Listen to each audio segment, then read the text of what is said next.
Did I debate? Yes. Was I argumentative? Yes.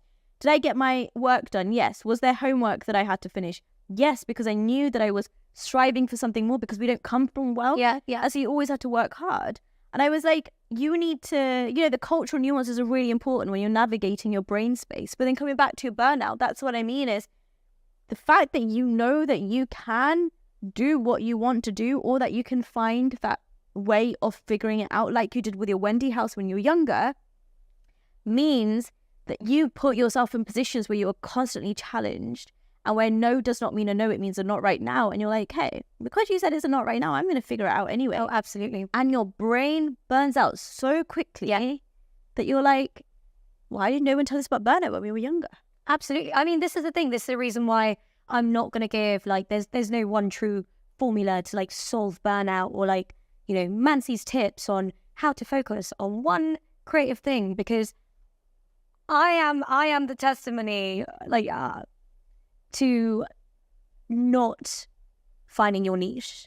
Like, that's what I'm about. I don't think you should be finding a niche. And so for anyone who's watching, who wants to get into the creative industries, what would your advice be to them? It's not about niche anymore. It's about personality, I think.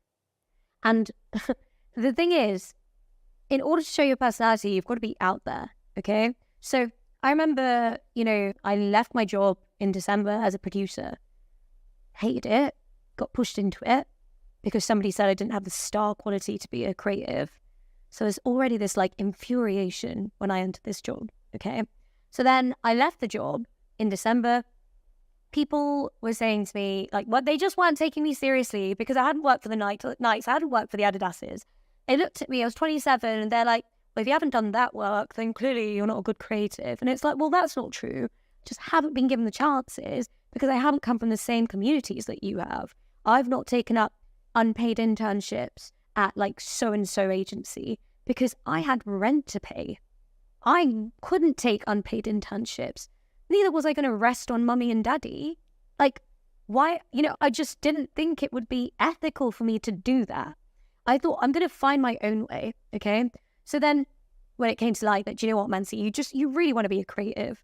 And all these people have pushed you into a corner and said, maybe you're a producer, maybe you're an artist, maybe you're this, and maybe you're that. Maybe you have ADHD and you can't figure it out, Mancy. Exactly, absolutely. But what I did want to do is be in an environment where I can take pictures, where I can direct, where I can, most importantly, creatively conceptualize for big brands.